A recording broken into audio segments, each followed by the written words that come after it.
এ দুনিয়ার মুসলমান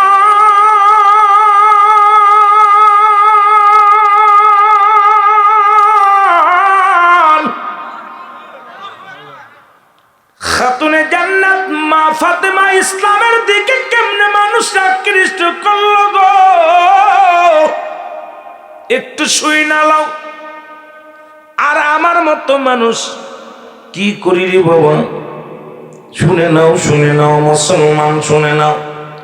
অনেক মা বোনেরা জান্নাতের বাগানে আসছে, বাড়ি থেকে শুনতে অনেক ওয়াজ করার দরকার, সময় নষ্ট করবো না রে বাবা, দিলের কান্ডা লাগা শোনা লাগবো। খাতুনে জান্নাত মা ফাতেমা এক ইহুদির সাথে বান্ধবী পাতাইলেন। কাল লাগে? ইহুদিরা কি আমাদের শত্রু না বন্ধু? জোরে বলেন, শত্রু না বন্ধু? ইহুদির কন্যার লাগে মা ফাতেমার বান্ধবী, মারহাবা বলা যাবে না? আর একটু জোরে বলা যাবে না? দুজন 12টা বছর বান্ধবী থাকে, কোনদিন ফাতেমা তাকে জোর করে কালেমার দাওয়াত দেয় নাই, কোনদিন তাকে আঘাত দেয় নাই, কোনদিন তাকে তাগিদ দেয় নাই। যখন নামাজের সময় হয়ে যেত ফাতেমা ছুটে বান্ধবীকে বলতো, বান্ধবী রে তুমি যদি আসলে আসো, না আসলে আমি আমার মাওলার গোলামি করতে যাই। একসাথে চলতে লাগলেন। কোনদিন ফাতেমা জোরাজুরি করেন না। উলামা একরাম, মা বোনেরা, বাজানেরা শুনে নাও। হঠাৎ একদিন ওই ফাতেমার বান্ধবীর বিয়ে ঠিক হলো, 12 বছর পরে বিয়ে ঠিক হলো। ওই রাষ্ট্রের ইহুদির সন্তান বড় এক ধনীর সঙ্গে বীর পায়গাম আসলো। মেয়েটার কাছে বাবা এসে বলে, মা রে তোমার বিয়ে ঠিক করেছি, এই রাজ্যের যিনি প্রধান তার ছেলের সঙ্গে, তুমি রাজি আছো কি? মা বলো তুমি রাজি আছো কি না? ইহুদির মেয়ে বলে, বাবা আমি আপনার প্রশ্নের জবাব আজকে দিতে পারবো না, দয়া করে আমাকে একটা দিন সময় দেওয়া লাগবে। একটা দিন যদি আমাকে সময় দেন, এই বিয়েতে আমি রাজি আছি কি না আছি তাহলে বলতে পারবো। জোরে জোরে চিল্লায়া বলা যাবে না মারহাবা? বাবাই বললেন, মা রে ঠিক আছে, তুমি একমাত্র আমার কন্যা, তোমার প্রস্তাব আমি মেনে নিলাম, তুমি যেটা বলবা এটাই আমি রাজি রে মা। সকাল রাত চলে গেল, সকাল হলো। ওই ইহুদির কন্যা দৌড়ায় ছুটে আসলেন ফাতেমার ঘরে, ডাকতে বলে, ফাতেমা বান্ধবী কোথায়? আরে ফাতেমা আয়। ফাতেমার কাছে গেলেন, ফাতেমাকে ডাকতে বলে, বান্ধবী রে আমার আব্বাজান এক ইহুদি বড় লোকের ছেলের সঙ্গে বিয়ে ঠিক করেছে, তুমি যদি হুকুম দাও আমি বিয়ে করতে রাজি।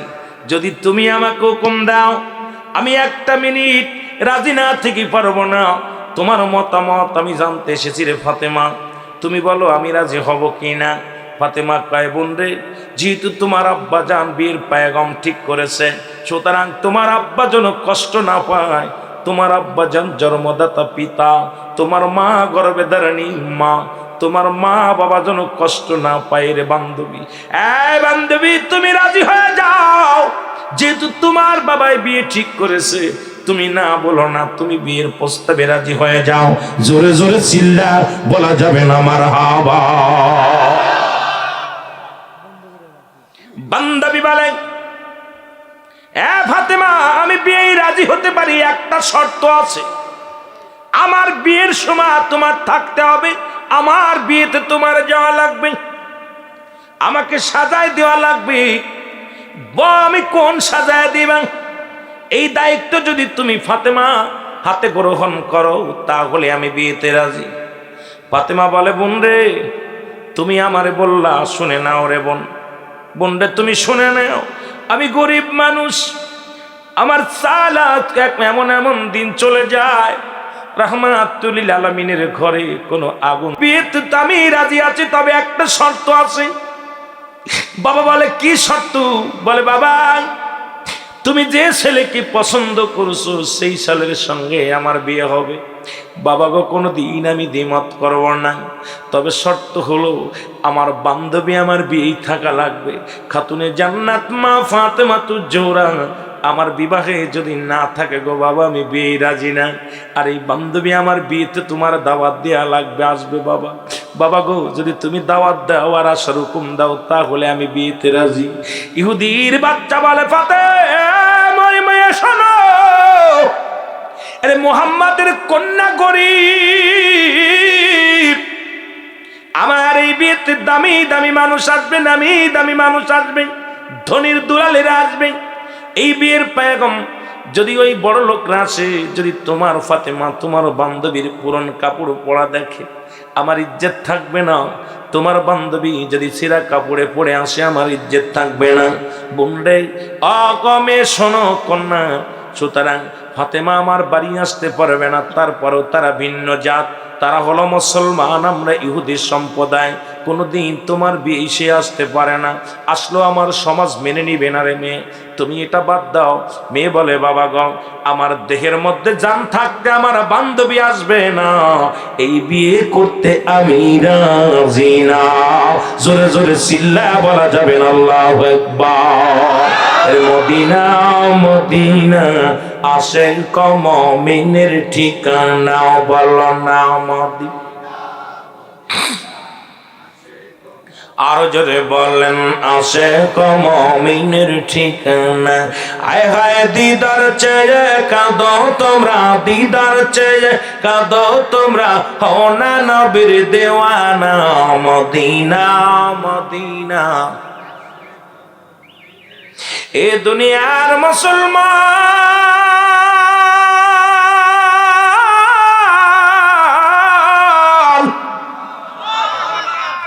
ইহুদি বলে আমি রাজি আছি, তবে শর্ত আমারও একটা আছে, তোমার বান্ধবী পুরন কাপড় পরে আসলে চলবে না, বাজারের দামি কাপড়টা যদি গায়ে দিয়ে আসে তাহলে আমি মেনে নিব রে মা। আর ওই সিরা কাপড় মহিলাযুক্ত পুরন কাপড় যদি পরে আসে তাহলে আমার ইজ্জত থাকবে না, আমিও মেনে নিব না। কয় বাবা গো আমি যাচ্ছি আমার বান্ধবীর দাওয়াত দেওয়ার জন্য। ইহুদির মেয়ে চলে আসলেন ফাতেমার ঘরে, বোনের কাছে আসিয়া বান্ধবীর কাছে যে ডাকতে বলে বান্ধবী রে আমার আব্বা রাজি হয়েছে, তবে শর্ত একটা দিছে, তোমার নতুন কাপড় পরে আসতে হবে, কারণ পুরন কাপড়ে আমার বাড়ি যেতে পারবা না। এই হুকুম দিছে। ফাতেমা দুটি চোখের পানি ঝরঝর করে ছেড়ে দিছে। ছেড়ে দিয়ে বলে বোনরে কতদিন যে নতুন কাপড় দেখি না, পেটেই তো খাবার জোটে না, নতুন কাপড় আমার আব্বা কই থেকে দিবে রে? আমি ফাতেমা পুরান কাপড় পরে থাকি গো, নতুন কাপড় কোথায় পাবো? ও বান্ধবী আমি তোমার বিয়েতে যেতে পারবো না, আর আমার বাবার কাছে আমি নতুন কাপড়ের দাবিও করতে পারবো না, কারণ আমার আব্বা জান ক্ষুধার যন্ত্রণায় কষ্ট পায়, খাবারই জুটাইতে পারে না, কেমনে আমারে নতুন কাপড় দিবে, কেমনে আমারে নতুন পোশাক কিনে দিবে? আমি তোমার বিয়ের দাওয়াতে যেতে পারবো না, বোন তুমি বিদায় হয়ে যাও। ইহুদির মেয়ে বলে ফাতেমা রে তুমি এত ভেঙ্গে পড়ো কেন? আমার মন বলে তুমি যে খোদার গোলামি করো, যে আল্লাহর গোলামি করো, যারে তুমি রাত জেগে জেগে মাওলারে ডাকো, যার প্রেমে তুমি পাগল হয়ে যাও, সেই আল্লাহর কাছে যদি তুমি পোশাক চাও তোমারে খালি হাতে ফেরাই দিবে না, পৃথিবীর শ্রেষ্ঠ পোশাকটাই তোমারে দিবে রে ফাতেমা। এটা আমি ইহুদির কন্যা হয়ে বিশ্বাস করি। জোরে জোরে চিল্লায় বলা যাবে না মারহাবা। আল্লাহর প্রেমিকেরা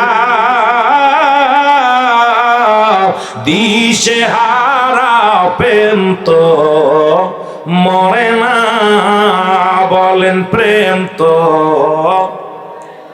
আরো যদি বলেন আল্লাহর প্রেমিকেরা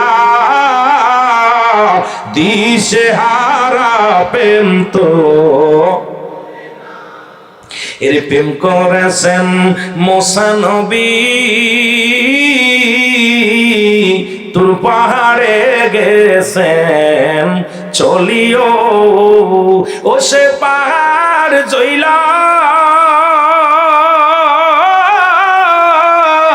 সুরমা হইল মূসা কেনে জ্বলে না প্রেম তো, আরো জোরে বলেন প্রেম তো।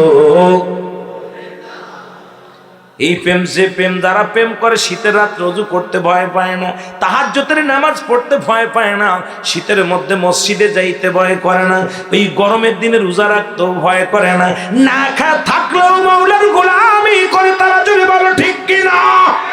আল্লাহর প্রেমিকেরা দিশে হারা প্রেম তো আমার, আরো জোরে বলেন প্রেম তো। ওরে প্রেম করেছেন ইউনূস নবী, মাছের পেটে রইলেন তিনিও, বলেন প্রেম করেছেন ইউনূস নবী, মাছের পেটে রইলেন তিনিও, ও সে মাছের পেটে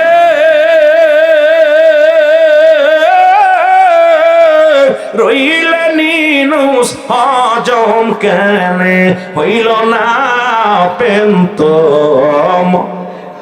আরো জোরে বলেন প্রেম তো। আল্লাহর প্রেমিকেরা দিশে হারা প্রেম তো, এর প্রেম করেছেন ইব্রাহিম নবী, নমরুদের আগুনে ফেলছে ও সে আগুন হলো ফুল বাগিচায়, ও সে আগুন হলো ফুল বাগিচা, পশম কেনে পড়ে না প্রেম তো। আহারে টাকা দিল আপনারা মাটির মধ্যে বসতেন না, আল্লাহর সঙ্গে প্রেম করেছেন, মদিনাওয়ালার সঙ্গে প্রেম, ইসলামের ভালোবাসার জন্যে এই শীতের রাত কম্বলের মধ্যে শুয়ে আছেন, এখানে কোনো গদি নাই, কোনো ভালো ব্যবস্থা নাই, এই দোলাবালির মধ্যে আপনার কত দামি কাপড় বিছায়া বসে পড়ছেন, কারণ এই পাগলগুলো টাকা দিলাম যদি 20 টাকা করে 50 টাকা করে দিতাম যে ভাই বসে থাকতে অবস্থা, কারণ বসে আছেন কার প্রেমে? এ প্রেম মরতে পারে না, জোরে বলেন ঠিক কিনা? এ প্রেম মরতে পারে না। এই জন্য আল্লাহ তো প্রস্তুতি রাখছে মুমিনদের জন্য, মুত্তাকিনদের জন্য ঘোষণা হলো 8টা জান্নাত। কয়টা জান্নাত? আরো জোরে বলো কার জন্য? ঈমানদারদের জন্য, মুমিনের জন্য। কয়টা জান্নাত? আরো জোরে, আরো জোরে। কষ্ট করলে বিফলে যাবে না। আর বেঈমানদের জন্য রেখেছে এই বাগান যারা চিনবে না, গান বাজনার প্যান্ডেল যারা চিনবে, আল্লাহ কয় উইদ্দাতিল কাফিরিন, কাফের বেঈমান মুনাফিকদের জন্য প্রস্তুতি করে রাখছে 7টা জাহান্নাম। কয়টা জাহান্নাম? জাহান্নামীরা এইরকম বসতে পারবো না। আমি তো দূর না করলে দুলার মধ্যে বসবেন? কথা কয় না কেন? দামি কাপড় পরলে মুসাফা করে না, কয় গায়ে যদি ময়লা মাখায় যায় কোলাকুলি করে না, কোলাকুলি করতে গেলে দামি পোশাক নষ্ট হয়ে যাবে, এই জন্য কোলাকুলি করে না। তাহলে সব ফেলে দিয়ে মাটিতে বসা আমিত্ব দূর করে দিয়া এই ধুলাবালির মধ্যে, নরের মধ্যে বসছেন, খড়ের মধ্যে বসে গেছেন, তাহলে ভিতরে যে আমিত্ব ছিল এটা আগে দূর করছেন। ভিতরে আমিত্ব দূর না করলে তো আল্লাহকে পাওয়া সম্ভব না। জোরে বলেন ঠিক কিনা? এই জন্য কবি বলছে যে কালিমা খাই না দে মুখ দেখা যায় না, হৃদয় ভরা হিংসা নিয়ে খোদার দিদার হয় না, কখনো হবে না। হিংসারে দূর করতে হবে। জোরে বলেন ঠিক কিনা? আরো জোরে বলেন আল্লাহু আকবার। একটু মহব্বতের সঙ্গে জিকির করেন সুবহানাল্লাহ, আলহামদুলিল্লাহ, লা ইলাহা ইল্লাল্লাহ। আরো জোরে সুবহানাল্লাহ,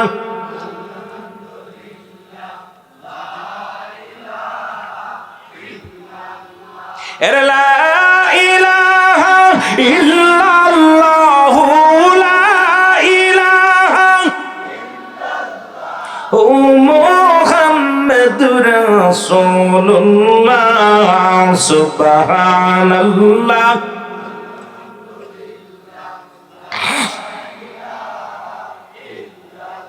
ইহুদির কন্যা ডাক দিয়ে বলে, ফাতিমা রে, তোমার সততা, তোমার ঈমান, তোমার আমল, তোমার চরিত্র, তোমার বৈশিষ্ট্য দেখে আমি বলতে পারি তুমি যার গোলামি করো, তুমি যার দাসত্ব করো, যাকে তুমি খোদা বানায় তুমি বন্দেগী করো, আমার মতো দ্বিতীয় খোদা নাই। দ্বিতীয় খোদা বানাইয়া তুমি পূজা করো না। তুমি সেই স্রষ্টার কাছে চাইলে পৃথিবীর দামি কাপড়টাই তোমাকে উপহার দিবে। জোরে বলো মারহাবা। ইহুদির মুখে কথা শুনিয়া ফাতেমা একটা চিৎকার মেরে দিয়ে বলে, বোনরে, তোমার সততা, তোমার ঈমান দেখে আমি মুগ্ধ হয়ে গেছি বান্ধবীরে। আমিও কথা দিলাম পৃথিবীর সর্বশ্রেষ্ঠ দামি কাপড় পরেই আমি তোমার বিয়ের অনুষ্ঠানে যাব। জোরে বলো মারহাবা। রাজি হয়ে গেছে, বীর পয়গম বাঁচতেছে। ফাতেমা তাহাজ্জুদের নামাজ পড়ে রাত্রে যাই নামাজে বসে দুটি হাত উঠাইয়া টাস করে আল্লাহর দরবারে হাত উঠাই দিছে। জোরে বলেন মারহাবা। আরো জোরে বলেন না। আমাদের দেশে কিছু মৌলবীর আবার হাত উঠানোর পক্ষে না, আছে না? আরে মৌলবী সাপ, মাসে বেতন নাও, 10,000 টাকা বেতন নাও, হাত দে নাও, সে ভিক্ষের টাকা নাও, বাড়ি বাড়ি গ্রামে গ্রামে মাদ্রাসা মসজিদের দোহাই দিয়া এতিমখানা লিল্লা বোর্ডিং কইয়া ভিক্ষে করো, চামড়া ঘাড়ে করে বাস্তা ঘাড়ে করে ভিক্ষে চায়। জোরে বল ঠিক। এইগুলোর ভিক্ষা লাগে, অথচ তাদের কিতাব ফতুয়ায় দেওবন্দের প্রথম খণ্ড 33 নম্বর পৃষ্ঠা মুফতি শফিক আহমেদের লেখা। দেওবন্দ মাদ্রাসা যারা আছে তারা ভালো করে লেখো কিতাব। এর মধ্যেও বয়ান করে 2-5 ওয়াক্ত নামাজ পড়ে সর্বহালাতে জিয়ারত করে সর্বহালাতে আল্লাহর দরবারে দুটি হাত উঠায় দোয়া করা উত্তম সুন্নাত। জোরে বলেন সুবহানাল্লাহ। মুস্তাহাব হিসেবে ঘোষণা করছে। আমাদের দেশে মৌলবীরা এগিয়ে এমন শেতাং দেওয়ার দরকার, কথা বোঝেননি? ওই দেখবেন সারাদিন করে রাস্তার কোলে তাস খেলে, এরা মুনাজাত ধরে, উর্তন রুত্তন টিক্কা, কেউ কেউ দেখতে না মুনাজাত। জোরে বলেন ঠিক কিনা? আপনাদের এলাকায় মুনাজাত হয় না? কথা কন। এই যে এই সব জায়গা মাঝে ফাঁকা মাকা গাছের গাছতলা, আমতলা, বয়া বয়া গরমের সময় এই ম্যাজিকটা বেশি হয়। জোরে কন ঠিক কিনা? বেশি গরম পড়লে দেখা যায় 4-5 জন মিলে এক জায়গা মুনাজাত ধরে। মৌলবী ইমাম সাহেব বলে, বেটা ওইগুলো ঠেকা, গেলে ওখানে গেলে স্যান্ডেলের বাড়িতে তোর মুখ ফাটায় ফেলবে। জোরে বলেন ঠিক কিনা? খালি দোয়া করলে আল্লাহর কাছে চাইলেই দোষ, ভিক্ষা করতে দোষ নাই। ভিক্ষা করবে বাস্তা ঘাড়ে করে ভিক্ষা করে ফকিরের মতো, এই জায়গা লজ্জা নেই, খালি আল্লাহর কাছে হাত উঠেলেই দোষ। বেয়াদব, কারণ তোর মতো বেয়াদব পৃথিবীর মধ্যে নাই। আল্লাহর কাছে চাইলে, পৃথিবীর মানুষের কাছে চাস, আল্লাহর কাছে চাইলে পাওয়া যায় না? কথা বলেন না কেন? পাওয়া যায়। ঈমান এত দুর্বল কেন? মানুষের কাছে চায়া চায়া নাও, আর আল্লাহর কাছে চাইলে কয় এটা বেদা, পাইলো কি হলো কি অবস্থা। আমি ওদিকে যাব না, কষ্ট পায় অনেকে। এই জন্যে বাবা আমি যদি বলি আবার অনেকে কষ্ট পায়। কোন নবীর কোন সাহাবী ইমামতি করে টাকা নিচে দেখাও দিন, মোনাজাত করে নাই, কয় মোনাজাত করে নাই জীবনে। এইটা মানা যাবে না, ওরা করা যাবে না। নবীজির বিবি তো নবীজি, আমার নবীজি 11 জন বিবি গ্রহণ করছে। বাংলাদেশে যদি বলি যে এই সুন্নাত মিলাদ ক্যামের কথা কইলেই অনেকে কষ্ট পায়। নবীজির 11 জন বিবি ছিলেন, আবার কোন কোন কিতাবে 14 জন, কোন জায়গায় 12 জন আসছে। এই মৌলবী বাংলাদেশে কয় মৌলবী 11টা বিয়ে করাও সুন্নাত, কয়টা বিয়ে করছিস? কথা কয় না কেন? এই সুন্নাত মানদি কেমন পারো? এক বোর যন্ত্রণায় বাড়ি ঠিক দুইটা হলে তো ভাতই কপালে জোটে না। জোরে কর ঠিক কিনা? আর 11টা বউ দরবার। জোরে কর ঠিক কিনা? আহা, নবীজি 10 তাকবীর, 6 তাকবীর, 3 তাকবীর, 2 তাকবীর নামাজ পড়ছে। আপনি আশ্চর্য হয়ে যাবেন। এই জন্য কিতাব পড়ার দরকার, আলেম হওয়ার দরকার। আমার দেশে 2 পাতা পড়েই লাভ দেয়। কুয়ার ব্যাংক পড়ছে আপনার এইসের ভিতর, কিসের ভিতর, নদীর ভিতরে, সাগরে বলি হবে তো? ওকে উড়ে বাড়া, কত বড় সাগরে বাবা। কথা বোঝেননি? কথা বোঝেন না? ওরে বাবা কত বড় সাগর। যারা বলেন ঠিক কিনা? এই জন্য বাবা আমি আপনাদের কাছে বলে যাই, আমাদের লেখা প্রাইমারিতে একটা বিদ্যা, হাই স্কুলে একটা বিদ্যা, কলেজে একটা বিদ্যা, প্রাইমারিতে একটা বিদ্যা, কমি মাদ্রাসা একটা বিদ্যা, দাখিল মাদ্রাসা একটা বিদ্যা। এখন হাই স্কুলে পড়ে যদি বলে কলেজের বিদ্যা অর্জন করতে চায়, সম্ভব না। আপনি যেটা জানেন আমি জানি না, আমি যেটা জানেন আপনি জানেন না। সুতরাং সমন্বয় আমাদের পড়তে হবে। জোরে বলেন ঠিক কিনা? কিন্তু আমাদের সমাজ এখন 3টা বিপদ। এই কোরআনকে 3টা ভাগ করছে। কয়টা ভাগ? জোরে বলেন কয়টা ভাগ? 3টা ভাগ। আমি ওয়াজ করে রাখলাম, মনে রাখবেন, লস হয়ে যাবে নাই। কোথায় কয়টা ভাগ করছে? 3টা ভাগ। এক ভাগ কষ্ট পাবেন, আমার পর রাগ করবেন না, যেটা আমি আপনি কষ্ট দেওয়ার জন্য আসি নাই। কাউকে এত কষ্ট করে বসে আছেন কাউকে আঘাত দেওয়ার জন্য। আপনারা দাওয়াত করে আনছেন, আমি আপনাদের ভেজাল বাদায় দিয়ে যাবো 1 ঘন্টা ওয়াজ করে, এটা আশা করে আসি নাই। কারণ আপনারা সমাজে বাস করবেন, আপনারা খাওয়া দাওয়া বা এক ভাই আরেক ভাইকে দুঃখে সুখে থাকবেন। আমি মৌলবি আইয়া আপনাদের ভিতরে ফেতনা বাদায় দিয়ে যাবো, এটা আশা করে আসি নাই। কথা বোঝেন নাই? কোরআনটাকে 3 ভাগ করছে। এক ভাগ নিচে জামাত ইসলাম। দেখবেন যত সংগ্রামী ওয়াজ আছে, যত রক্ত গরম হিট আলা ওয়াজ আছে, এইগুলো ওরা করে। ওরা কোনো নর্মাল ওয়াজ করে না, ওদের ওয়াজের ভিতরেই হিট বাড়ে। কেমন যুদ্ধ করলি মানে হাঙ্গামা করলে কেমন একটা স্পিরিট, খালি কথাও স্পিরিট, সংগ্রাম করে কথা বলে। আর একটা ভাগ নিচে তাবলিগ জামাত। তাবলিগ জামাত যারা করে দেখবেন যত আমলের ওয়াজ, যত আমল আছে নেকির ওয়াজ সব ওরা করে। কখনো ওই রক্ত গরম ওয়াজ করবে না, অন্য কোনো ওয়াজ খালি নেকি, এটা করলে এত নেকি, এটা করলে এত নেকি, এই ওয়াজগুলো করে। আর একটা ভাগ নিচে পীর মুরিদ যারা করে, পীর সাহেবরা, যে মুরিদ বাড়ার ওয়াজ, যত মুরিদ বাড়বে, আমার 15,000 মুরিদ, আমার 20,000 মুরিদ, আমার 50,000 মুরিদ। যদি কড়া ওয়াজ করে তাহলে তো মুরিদ থাকবে না। নামাজের ওয়াজ করলে মুরিদ অর্ধেক থাকবে না। কথা কন ঠিক কিনা? হালালের ওয়াজ করলে মুরিদ অর্ধেক থাকবে না। জিনার ওয়াজ করলে 90 ভাগ চলে যাবে। এখন পীর সাহেব আয়া খালি মুরিদ বাড়বে কয় হাজার, সেই চিন্তা। এই 3টাকে সমন্বয় করে যে ব্যক্তি জীবন গড়ে, এই হলো পরিপূর্ণ ইসলাম। জোরে বলেন ঠিক কিনা? 3টাকে সমন্বয় মানতে হবে। একটা মানবে, একটা মানবা না। রাগ করতেছেন? কথা বলেন। কারণ পীর মুরিদের ছুটে অনেক পীরের আমার পর রাগ করে যে হুজুর গোমর ভেঙে দেন। কারণ আপনারা এগুলো বন্ধ করেন, বন্ধ করে দিয়ে সত্য ইসলামের দাওয়াত দেন। যারা বলেন ঠিক কিনা? তাবলিগ ভাইদের বলি খালি নেকি বাদ দিয়ে একটু অন্য ওয়াজও করেন। যারা বলেন ঠিক কিনা? আবার ওদেরকেও বলি যে ভাই মারামারি বাদ দিয়া ভালোবেসে বুকে নিয়ে ওয়াজও করেন। কথা কন ঠিক কিনা? বুকে নেন, কাজে লাগবে। কষ্ট পাচ্ছেন? ওয়াজ করমু না সেরা দিমু? চলবে? সারা রাত কাম সারছে? সারা রাত না, সারা রাত না, জি সারা রাত হবে না, আর অল্প একটু চলবে। আমিন বলেন, আমিন বলেন। আমার ভাইয়েরা, আমার বন্ধুরা, আমার গভীর রাত্রে ফাতেমা 2টি চোখের পানি ছেড়ে দিলেন। যাই নামাজের ভিতরে ডাক দিয়ে বলে, আমার আল্লাহ, আমি ফাতেমা জীবনে কিচ্ছু চাই নাই তোমার কাছে। আল্লাহ, বান্ধবী বড় মুখ করে দাওয়াত দিছে। আল্লাহ, আমি তো কথা দিয়ে ফেলেছি বান্ধবীর বিয়েতে যাব। এখন আমার বাবার কাছে তো কোনো টাকাও নাই, চাইতে পারবো না। আল্লাহ, তুমি একটা ব্যবস্থা করে দাও, তুমি একটা কাপড়ের ব্যবস্থা আমি ফাতেমারে করে দাও। সুবহানাল্লাহ। চোখের পানি ছেড়ে দিয়ে কাঁদছে, চোখের পানি ছেড়ে কেঁদে কেঁদে রাত্রে তাহাজ্জুদের নামাজ পড়ে শুয়ে আছে, যায় নামাজের পর শুয়ে আছে। ফজরে আজান পড়েছে, সালাতু খায়রুম মিনান নাওম। ফাতেমা ঘুম থেকে লাফ দিয়ে উঠছে। আরে কেমন মেয়ে গো! আর আমাদের মেয়েরা সারা রাত প্রেম করে মোবাইলে। হ্যালো, হ্যাঁ কেমন আছো বলো। ফজর আজান দিলি কয় মা, কয় সকিনা ওঠ, কয় কোথাও জিনি। কেমন কন্যা! কন্যা ফাতেমাও মেয়ে, আমাদেরও ফাতেমা মেয়ে। জোরে বলেন ঠিক কিনা? খাতুনে জান্নাত মা ফাতেমা।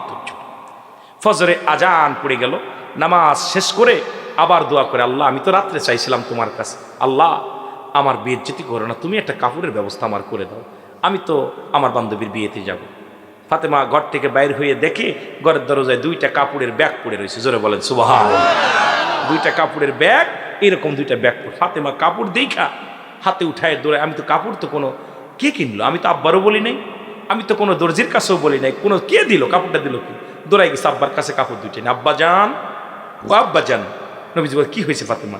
আব্বা যান, এই ঘরের দরজায় কাপড় কে আনছে? 2টা জামা, এই 2টা জামার প্যাকেট কে আনছে? জোরে বলেন না মারহাবা। আরো জোরে বলেন না। আমার নবী কয়, ফাতেমা তুমি কারোর বলছিলা? কয় না। কয় তোমার বান্ধবীর বিয়েতে যাবা, তোমার বান্ধবীর বাবা হয়তো কিনে দিয়ে যেতে পারে, তুমি লজ্জা পাবা বইলা তোমার বান্ধবী রেখে যেতে পারে। নবীজি দেখেন না কত মহব্বত, আমার মারে বলতেছে, আম্মা জানকে বলতেছে, ফাতেমারে হয়তো তোমার বান্ধবীর বাবা কিনে হয়তো ঘরের কাছে রেখে দেবে। আব্বা যান, আমার নবীজি কাপড়ের দিক তাকায়, কয় না রে ফাতেমা, আমার কাছে দাও দি। কাপড়টা নিয়ে নবীজি যখন প্যাকেটটা খুলছে দেখে জান্নাতি ঘ্রাণ বাইর হয়েছে। জোরে বলেন সুবহানাল্লাহ। আরো জোরে বলেন, আরো জোরে বলেন। খাতুনে জান্নাত মা,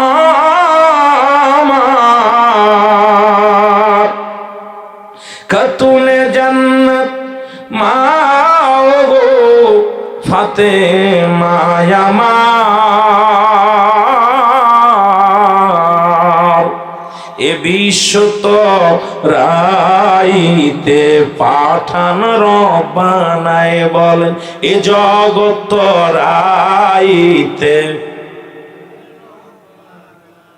মারহাবা বলেন। মা ফাতেমার হাত থেকে কাপড়খানা নিয়ে নবীজি ডাকতে বলে ফাতেমা রে এই কাপড় এমন দোকানের কাপড়, এই কাপড়টা এমন মার্কেটের কাপড়, মা পৃথিবীর কোন মার্কেটের কাপড় না রে মা। ওরে আমার আল্লাহ যেদিন আমার মিরাজের রাত্রে জান্নাতের মধ্যে ঢুকাইছিল এই কাপড়গুলো আমি জান্নাতের মধ্যে দেখে আসছি গো মা, এইটা হলো সেই জান্নাতি পোশাক। জোরে জোরে বলো মারহাবা। ফাতেমা কয় বাবা জান আমি রাত্রে আল্লাহর কাছে চেয়েছিলাম, আল্লাহ দিছে। ফাতেমা কাপড় পরে একদম কাপড় পরে বান্ধবীর বিয়ে চলে গেছে। সব বান্ধবীরা ফাতেমার দিকে তাকায় আছে, ইহুদিরা, সব ইহুদির মেয়েরা। কয় যে ব্যক্তি ভাত জোটে না, যার খানা জোটে না, 3 দিন 4 দিন না খেয়ে থাকে, এত দামি কাপড় কোথায় পেল? বান্ধবীরা ছুটে আসছে ফাতেমার কাছে। এ ফাতেমা আমরা জানি তুমি গরিব, তুমি গুচ্ছ গ্রামের মানুষ, ঠিক কিনা?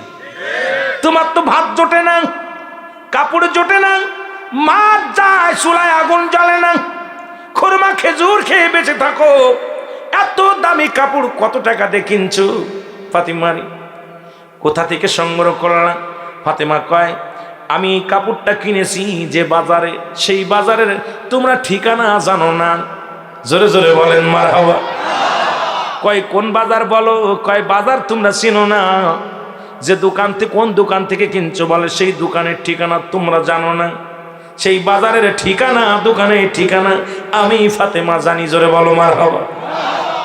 বলে ফাতেমারে তোমার কাপড়ের দাম কত? বলে এই দাম তুমি দিতে পারবা না, পৃথিবীর কোন টাকা দিয়া এই কাপড় ক্রয় করা যাবে না।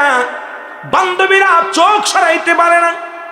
বান্ধবী ইহুদির মেয়ে উঠে চলে আসেন, বিয়ে থেকে উঠে বলে বান্ধবী রে যত ইহুদি আসছেন সারা পৃথিবীর যত কাপড়ের যত দাম, তোমার একটা সুতার তার সেইতে দ্বিগুণ দাম, কারণ এত দামি কাপড়, এত দামি পোশাক পৃথিবীর মধ্যে কেউ পরে নাই। ফাতেমার এই পোশাক তুমি এত দামি কাপড় কোথায় পাইলা? এত দামি পোশাক কোথায় পাইলা? ফাতেমা বলো। ফাতেমা কয় আমার বান্ধবীরা শোনো, আমি যদি ঠিকানা বলি তোমরা মেনে নিবা নি? কয় হ্যাঁ। আমি যদি সেই দোকানের নাম বলি তোমরা মেনে নিবা কিনা? কয় হ্যাঁ। আমি যদি সেই জায়গার ঠিকানা বলি তোমরা মেনে নিবা কিনা? বলো। সবাই বলে ফাতেমারে এই কাপড়টা সংগ্রহ করার জন্যে, কারণ মেয়েরা তো একটু লুবি জাতি হয়, সব মেয়েরা কয় ফাতেমারে এই কাপড়টার জন্য আমরা সব কিছু ছাড়তে পারি, কোটি কোটি টাকা আছে, বাড়ি আছে, গাড়ি আছে, ঠিকানা বলো কোন বাজারে পাওয়া যাবে, কোন ঠিকানায় গেলে পাওয়া যাবে, কোন দোকানে পাওয়া যাবে? ফাতেমা বলে সেই দোকান যদি তোমরা চিনতে চাও সবাই আমার সামনে ওযু করো। জোরে বলেন মারহাবা। এ বান্ধবীরা তোমরা ওযু করো, তোমাদের সেই দোকানে নিয়ে যাব, সেই দোকানের ঠিকানা বলবো, সেই বাজারের ঠিকানা বলবো, ওযু করো। ইহুদিরা বলে ওযু করে? বলে আমি যে এরকম শিখাই সেমনি শিখো। সবাই ওযু করলেন। শোনো সেই বাজারের ঠিকানা হলো লা ইলাহা ইল্লাল্লাহু সাল্লাল্লাহু আলাইহি ওয়াসাল্লাম। জোরে বলো মারহাবা। আর একটু জোরে বলো মারহাবা। বান্ধবীরা সবাই পড়ে নিলেন কালেমা। বলে বান্ধবীরা রে তোমরা এই কালেমা পড়ে নাই কোনো ইলাহা আল্লাহ ছাড়া পৃথিবীর কারো কাছে সাহায্য চেও না, কারোর মুখাপেক্ষী হও না, এক আল্লাহর মুখাপেক্ষী হও। আল্লাহ ছাড়া কোনো মাবুদ নাই। আল্লাহ হায়াতের মালিক, আল্লাহ রিজিকের মালিক, আল্লাহ সম্মানের মালিক, আল্লাহ দেওয়ার মালিক, আল্লাহ নেওয়ার মালিক। এটা ঈমান রাখিয়া তোমরা আমল করো যদি তোমরা এই পোশাক পাইতে চাও। আর এই ইহদিনাস সিরাতাল মুস্তাকিম যদি সরল সঠিক পথে তোমরা চলতে পারো, অবশ্যই অবশ্যই এর সেইতে দামি পোশাক তোমাদের গায়ে উঠবে। আমি যে পথে অনুসরণ করি, যে পথে অনুকরণ করি তোমরা আজ থেকে করো। এক বাক্যে শত শত বান্ধবীরা ইহুদির মেয়েরা কালেমা পড়ে মুসলমান হয়ে গেছে। জোরে জোরে বলেন মারহাবা। আর আমাদের মেয়েরা কি করেন দেখছেন? আকিকতে জোর করে নাই, ভালোবেসে প্রেম দিয়া একজন নয়, শত শত ইহুদির কন্যাদেরকে কালেমা পড়ায় মুসলমান বানাইছে। সবাই বলেন না সুবহানাল্লাহ। ইহুদি এসে ডাকতে বলে, ফাতেমা আমি কেন আর বাকি থাকবো রে ফাতেমা, আমি রহমতুল নবী রাহমাতুল আলামিনের কদমের মধ্যে যাব। মারে তুমি আজকে আমার চোখ খুলে দিছো, আমি পৃথিবীর মধ্যে অহংকার করেন বিদেশ থেকে আমার কন্যার জন্য পোশাক এনেছি, নামি দামি কাপড় এনেছি, নামি দামি মানুষ আমার বাড়িতে আসছে। ফাতেমা রে তোমার ওই কাপড়ের একটা আসলের মূল্য আমি জোগাড় করতে পারি নাই।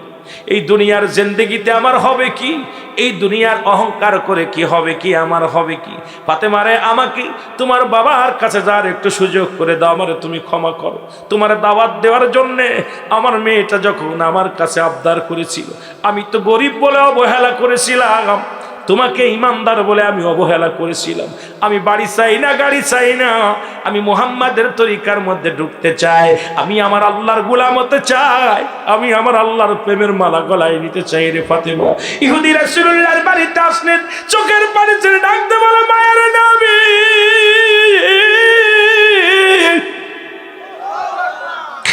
দয়াল নবী গো,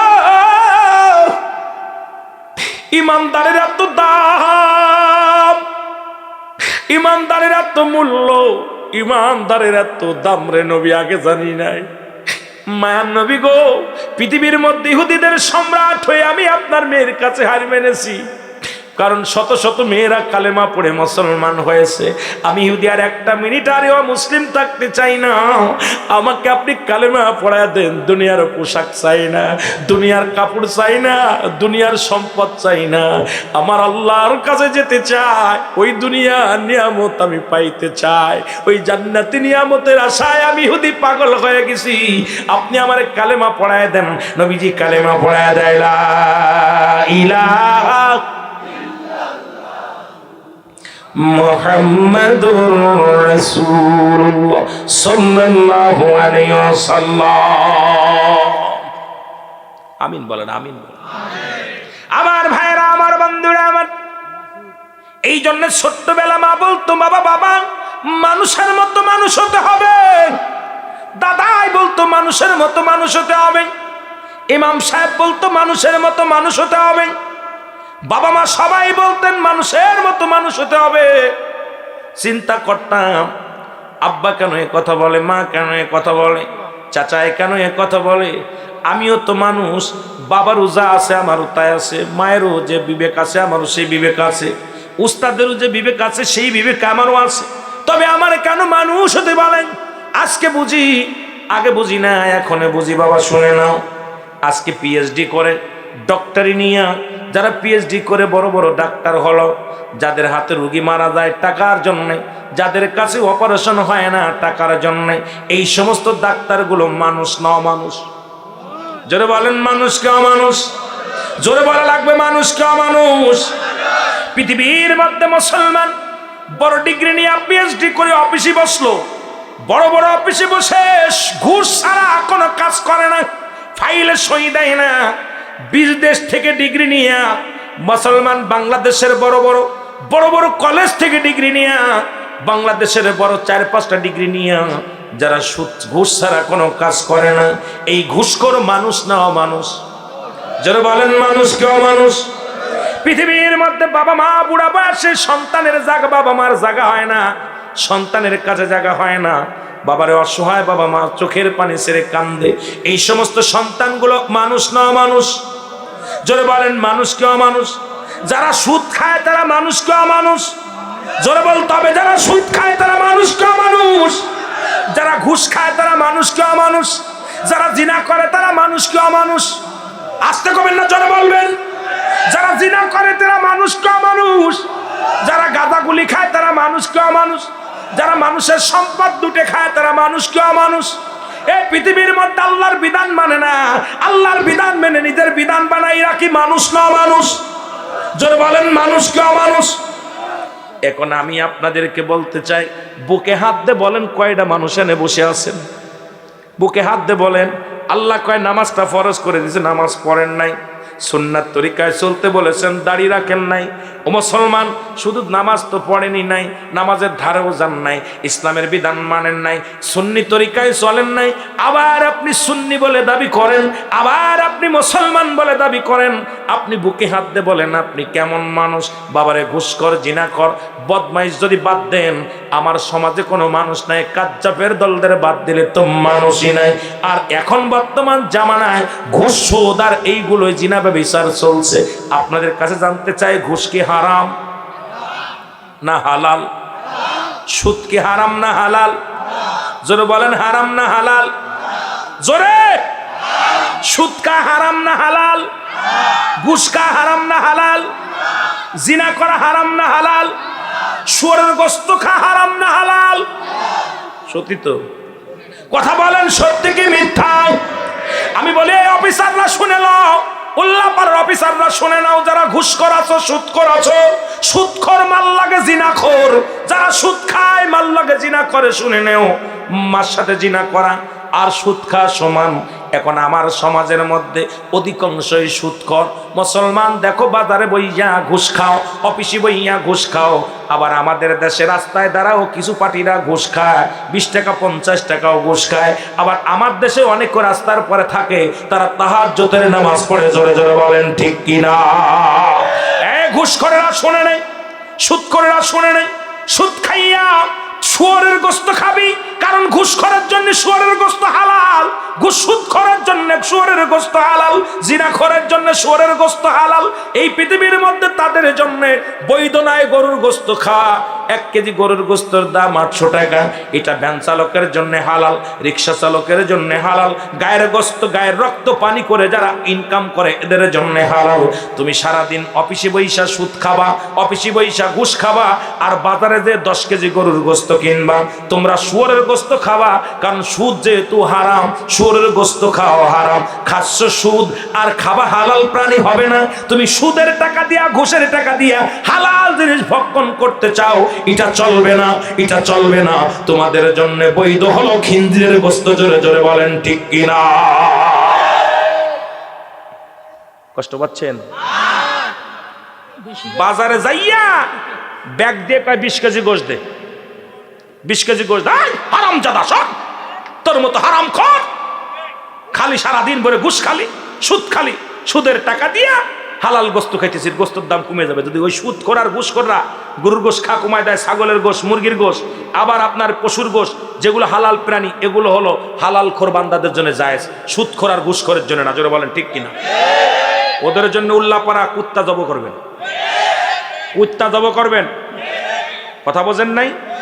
কুত্তা জব করে ওদের খাওয়াবেন, কারণ তোর সুদ খাইতে লজ্জা করে না, ঘুষ খাইতে লজ্জা করে না, আর বাড়ি যায় কিনবি গরুর গোশত কিনবি, তাই না? গরুর গোশতের দাম কমে যাবে, আপনার গরিবরা কিনে খাবেন। যেরকম ঠিক কিনা? রাগ করেন? কি অফিসার ফ্যান্টের ফির টাই পড়িয়ে, টাই পড়ে ঘরে আর হারাম উপার্জন করে, বাজারে যায় বড় বড় মাছের কাল্লা ধরে, আর বড় বড় মুরগিগুলো ধরে, হাঁস মুরগি ধরে, হারাম খোর। জোরে বলেন ঠিক কিনা? আরে জোরে বলেন ঠিক কিনা? হারাম খোরের জন্য দুনিয়াটা, এই হারাম খোররা বাংলাদেশে অলি গলিতে ভরে গেছে। জোরে বলেন ঠিক কিনা? এগুলোর জন্য বৈধ হলো ওটা। জোরে বলেন ঠিক কিনা? আমার বাবারা, আর একটা কথা বলে যাই, দেখবেন আজকের পোস্টারে লেখছে হাজি, এই যে আল্লামা আমার নামে লেখছে, আর একটা লেখছে হাজি লেখছে। হাজি কি লেখছে আপনাদের এই কোন জায়গা দেখুন, দেখলাম আলহাজ লেখছে। কথা বোঝেন নাই? এই যে হাজি সাহেব, কথা আল্লাহু আকবার বলেন না, আরো জোরে বলেন। হাজি যেহেতু লিখলো, কয়েক লাখ টাকা খরচ করে মক্কা মদিনায় গেলে হাজি যদি নাম লেখে, যে আলহাজ, আলহাজ নজরুল ইসলাম আলম সাহেব, কথা বোঝেননি? এখন ওনার নামের যদি হাজি না লেখেন, আগামীকাল আপনার পরে রাগ করবে, বলে আমার নামের হাজি লিখলে না কেন, আলহাজ লিখলে না কেন? জোরে বলেন ঠিক কিনা? কামেল পাস করলে যদি মৌলানা না বলে রাগ করে, আমি মৌলানা, মৌলানা লিখলে না কেন? জোরে বলেন ঠিক কিনা? যে মাস্টার মাস্টারি করে, তারা যদি কয় কৃষক, শুনে যা, রাগ করবো? রাগ করবো। রাগ তো মাস্টারও যদি কৃষককে ডাক দেয়, রাগ করবে না? কথাগণ রাগ করবো না? তদ্রুপ যারা, আজ থেকে আপনাদেরকে বলে যায়, যারা ঘুষ খাবে তাদের নামের লাগে লাগবেন ঘুষখোর অমক। যেরকম ঠিক কিনা? যারা সুদ খায় ওদের নামের আগে লাগবেন সুদখোর অমক মিয়া। যেটা বলেন ঠিক কিনা? যে জিনা ব্যভিচার করে তার নামের আগে লাগবেন জিনাখোর অমুক মিয়া, জোরে বলেন ঠিক কিনা। সমাজে বন্ধ হয়ে যাবে জিনা ব্যভিচার সুদ, জোরে বলেন ঠিক কিনা। মনে থাকবো, মনে থাকবো। ওতে রাগ করলে কিচ্ছু যায় আসে না আমাদের। সুদ খোররে সুদখোর বলবো, ঘুষ খোররে ঘুষখোর বলবো, হারাম খোররে হারাম খোর বলবো, জোরে বলেন ঠিক কিনা। হারাম খোররে হারাম খোর বলবো, জোরে বলেন ঠিক কিনা। আমার দাদু ভাইয়েরা, আপনাদের কষ্ট লাগে? কষ্ট লাগে? আমি আপনাদেরকে বলে যাই কথাগুলো, মনে কষ্ট পেয়ে বলতেছি। বাংলাদেশে এখন এই পার্সেটিন নিয়ে অনেক আমার মতো দাড়িওয়ালা টুপিওয়ালারও এর মধ্যে আছে, এনজিওর সাথে জড়িত আছে না? আয়া বড় বড় ওয়াজ করে, বড় বড় কথা কয়। আয় হারামখোর, তোর কিসের ওয়াজ? হারামখোরের তো কোনো ওয়াজ নাই, জোরে বলেন ঠিক কিনা। আরো জোরে বলেন ঠিক কিনা। হারাম খেয়ে দেহটা নিয়ে যাচ্ছ কবরে, এই কবরে তোমাকে গ্রহণ করবে না, জোরে বলেন ঠিক কিনা। এই কবরে যেতে হবে, আসতে কবরে যেতে হবে, জোরে বলেন ঠিক কিনা। আমার ভাইরা, আমার বন্ধুরা আমার, কারণ পৃথিবীর বুক থেকে যেদিন চলে যাবা, আমি বলতেছিলাম পৃথিবীর সম্পদ খাবে লোকে, তোমার দেহ খাবে পোকে, ঠিক কিনা। যা রেখে যাও সবগুলো লোকে খাবে, তোমার দেহটা খাবে পোকে। এমন দেহ গঠন করো, এমন জীবন করিও গঠন, কাঁদিবে তুমি হাসিবে ভুবন। এমন দেহ করিও না গঠন, হাসিবে কাঁদিবে হাসিবে তুমি কাঁদিবে ভুবন। কারণ তুমি এমন জীবন গড়ো, যখন চলে যাবা দুনিয়া থেকে সবাই বলা লাগবে ইমাম সাহেব কত ভালো মানুষ ছিল, একজন হালালখোর বান্দা ছিল, আল্লাহর একজন প্রিয় বান্দা ছিলেন, নামাজ পড়তেন, রোজা রাখতেন, সৎ পথে চলতেন, আদর্শবান নীতিবান। এর মতো মানুষ আর হয় না। আবার কিছু মানুষ মরে গেলে কয় হারামজাদা মরছে না, বাসি আছে। আমার ভাইরা, আমার বন্ধুরা আমার, এখন এই জিনাখোর ব্যভিচারীদের বিচার শুনেন। আজকে অনেক যুবক আছেন, যুবকেরা শুনেন, যদি কোনো যুবক জিনা করে, যুবতী যদি জিনা করে, শোনো, যুবক আর যুবতী যদি জিনা করে, শাস্ত্রের বিধান হলো, শাস্ত্রের বিধান হলো, কোন যুব অবিবাহিত পুরুষ, অবিবাহিত নারী যদি জিনা করে, তাদেরকে সমাজের মধ্যে বিচার, শরিয়াতের কোরআনের বিচার শুনেলেন, হাদিসের বিচার শুনেলেন। এই যুবক যুবতীকে 100 ডুরা মারা হবে গায়ের মধ্যে, কয়েকটা ডুরা মারলে মারা যাবে, মারা গেলে যখন এমনভাবে মারতে হবে, মারা যেতে হবে, ওই আস্তে আস্তে মারলে হবে না, এমন পিটান পিটাইতে হবে ও যেন দুনিয়া থেকে শেষ নিঃশ্বাস বিদায় করে। মারা যাওয়ার পর যদি মারা যায়, এরপরও যদি বেঁচে থাকে তাহলে তো আলহামদুলিল্লাহ, যদি মারা যায় তাও আলহামদুলিল্লাহ। মারা গেলে ওই যুবক এবং যুবতীর গোসল করাতে হবে, কাফন করাতে হবে, দাফন করাতে হবে, এটা হলো শরীয়তের বিধান। বাকি যেগুলো বংশ বাদ থাকে, একটা দুটা মায়ের যদি বাদ থাকে, ওই কবরের উপরে শোয়া, কবর উপর মারা লাগবে, এটা হলো ইসলামের বিধান। একটা যুবক যদি উল্লা পড়ে, একটা যুবতী যদি এই জিনাখোর নারী, জিনাখোর পুরুষের একটা বিচার হতো, আল্লাহর কসম করে বলি, উল্লা পাড়ার জমিনে আমার যুবকেরা কোন নারীকে নিয়ে পার্কে যেত না, কোন নারীকে নিয়ে রিসোর্টে উঠতো না, কোন নারীর জীবন সতীত্ব নষ্ট করতো না। জোরে জোরে চিল্লায় বলো ঠিক কিনা। এটা হলো ইসলামের বিধান। দ্বিতীয় নাম্বার হলো বিবাহিত পুরুষ আর বিবাহিত নারী। আমার দেশে এইগুলো বেশি জিনার মধ্যে জড়িত।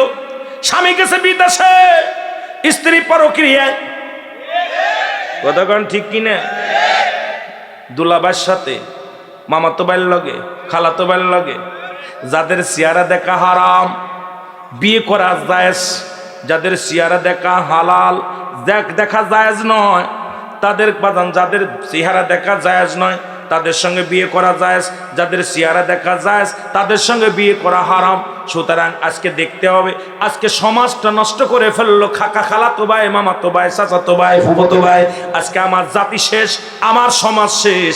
এই ওয়াজগুলো আমাদের উলামা ইকরামের বেশি বেশি করার দরকার। শুনে নাও, একজন বিবাহিত নারী, বিবাহিত পুরুষ যদি জিনা করে, শাস্ত্রের বিধান শোনো, তাদের দুজনকেই মাটির নিচেই পুঁততে হবে, নাভি পর্যন্ত, এই বুক পর্যন্ত পুঁততে হবে, মাটির নিচেই পুঁতে কঙ্কার মারতে হবে, পাথর মারতে হবে, ইট পাটকেল যা পাবেন ছুঁড়ে মারবেন।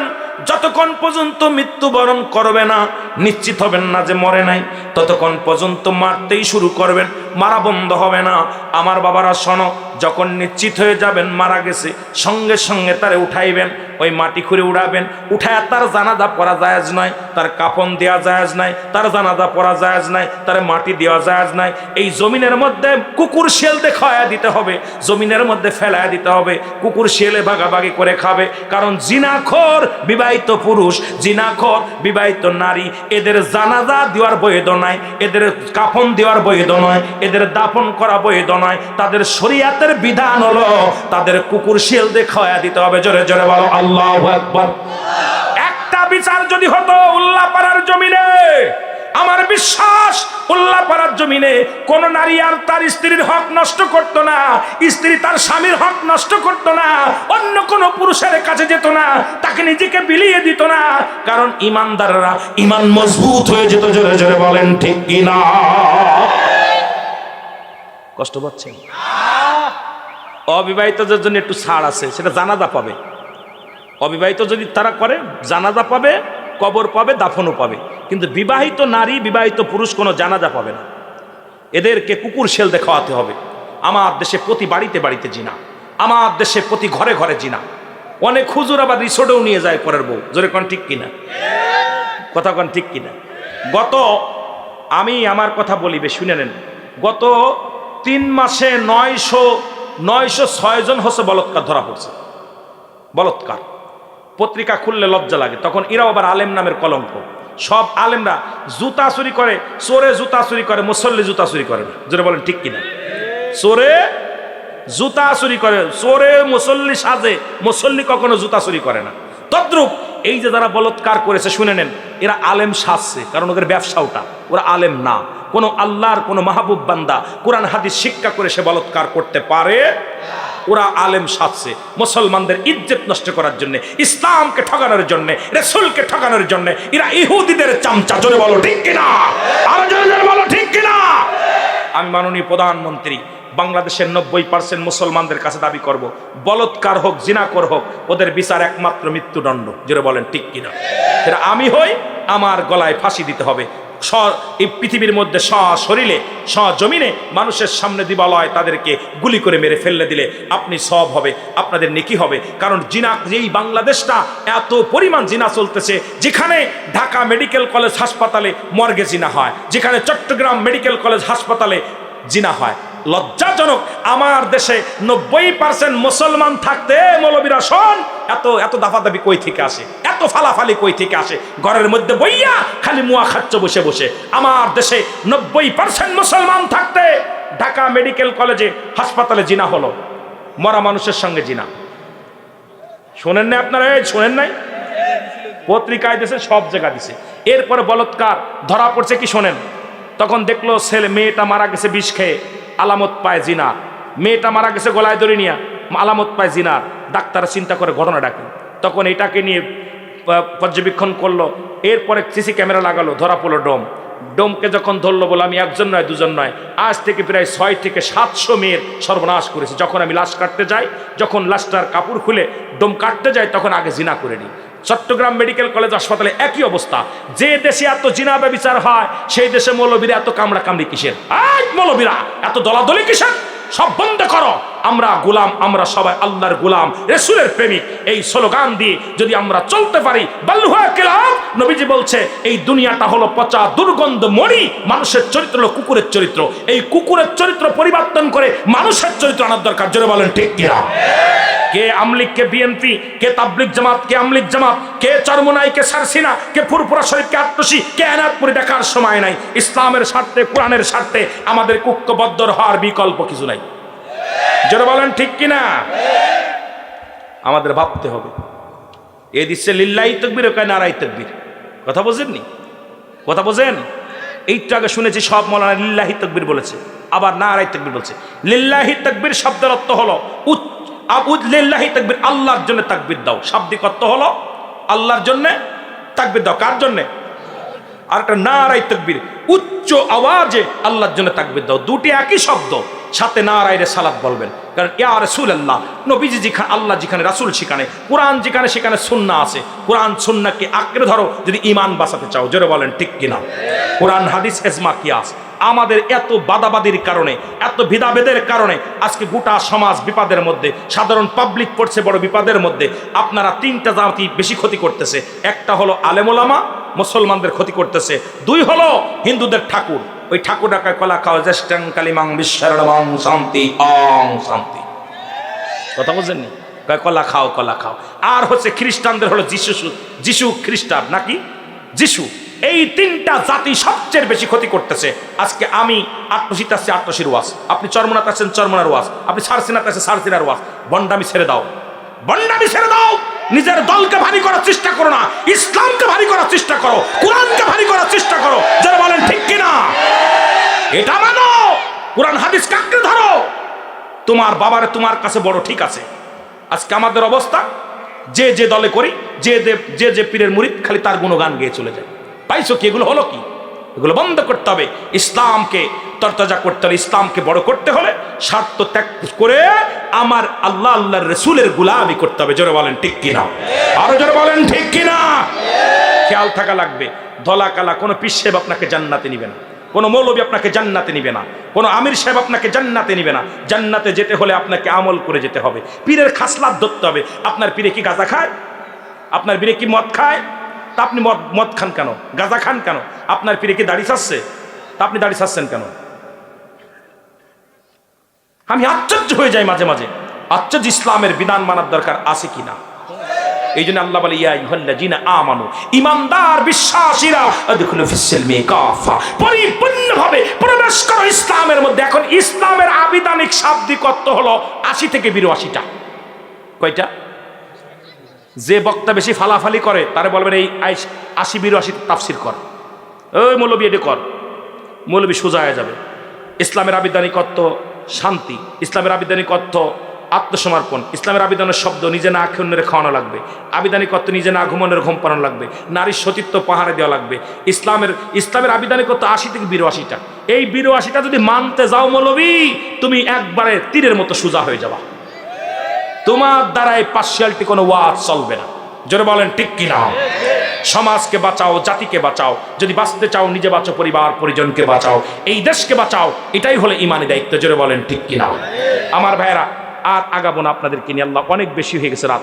আপনাদেরকে নিয়ে আলোচনা 26 তারিখে আসবো। একটা বিষয়ের আজকে আমাকে বলেছিল হুজুর একটু বিলালের জীবনী বলবেন, কিন্তু আসলে ভাইজান যেতে পারি নাই। ওই বাস্তবতা জীবন নিয়ে কথা বলতে যেই তো আমি সময়। আর একটা কথা বলবো আপনাদের কাছে, করো জোরে বলবো, আমি কখন আলোচনা করতে আসলে আমার পরে কোনো নেতাকে যদি আবার মাইক দেন, আমাকে আর মাইকে 1 মিনিট কথা বলতে পারবো না আমি। এটা আপনাকে বলে যাচ্ছি, মনে কো আপনি রাগ করবেন না। এটা আমি বলে যাচ্ছি এই জন্যে, কারণ একটা বক্তা যখন কথা বলা শুরু করে, এর ভিতরে বেঘাত ঘটলে বক্তার ত্রুটি ঢুকে যায়, তখন আলোচনার মোড নষ্ট হয়ে যায়। কথা বোঝেন নাই? সেও নেতা, আমি তাকে বলবো না তো, সে বলছে না, ধৈর্যের ত্রুটি ঘটে যায়। বাবা, আপনারা যারা নেতা আছেন আগে আসবেন, হয় পরে কথা বলবেন না আগে কথা বলবেন। বক্তার মাঝখানে যে বক্তাই হোক কথা বলতে গেলে আপনি যখন মাইকে ডিস্টার্ব করবেন, ওই বক্তার যত বড় জান্নাওয়ালা হোক, তখন তার সুইচ কেটে যায়, সুইচ কেটে যায়। জোরে বলেন ঠিক কিনা। এই জন্য বাবা, আর আমি কিন্তু আজকে আপনাদেরকে নতুন আসছি বলে আমি ভালোবাসা দিয়ে আমি কথা বলছি। অন্য মাহফিলে আপনি দেখুন, অনেক মাহফিল ভিডিও আছে, আমার কথা বলার পরে আমি একটা ছেড়ে দিয়ে চলে গেছে। প্রয়োজন নাই, কারণ আপনাকে আমার প্রয়োজন নাই। কোরআন হাদিসের মাহফিলে আপনারা আসবেন, নেতাদের প্রয়োজন, সবারই প্রয়োজন, আমাদের প্রয়োজন সবাই। নেতা ছাড়া জনগণের মূল্য নাই, জনগণ ছাড়া নেতার মূল্য নাই, সবই ঠিক আছে।